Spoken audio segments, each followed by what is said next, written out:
Salam Indonesia, Anda menyaksikan berita terkini bersama saya Pradana Adiputra.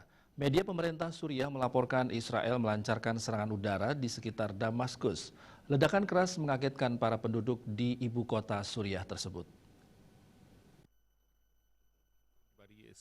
Kantor berita Suriah Sana mengatakan pertahanan udara Suriah membalas tembakan pesawat-pesawat Israel, sementara radio CMFM yang pro pemerintah Suriah melaporkan serangan udara di pedesaan Damaskus dan di provinsi Homs.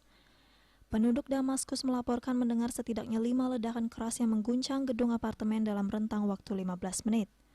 Rudal-rudal tersebut tampaknya ditembakkan dari atas Lebanon. Belum ada komentar dari Israel yang memang jarang mengomentari operasi militernya di Suriah atau laporan tentang korban.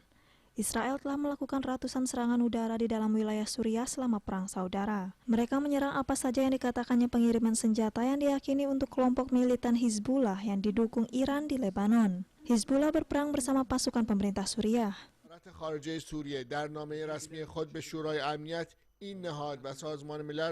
Israel jarang mengakui atau membahas operasi semacam itu.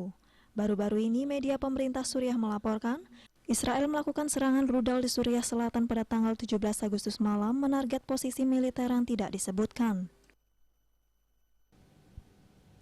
Pemirsa, untuk mencegah penyebaran COVID-19, ingat pesan Ibu selalu terapkan 3M, wajib memakai masker, wajib mencuci tangan, dan wajib menjaga jarak, serta wajib menghindari kerumunan. Dengan penerapan perilaku 3M, Indonesia segera terbebas virus corona menuju Indonesia maju. Update terus informasi Anda dengan subscribe dan like YouTube channel Bali TV @newsbalitv. Tetaplah bersama Bali TV.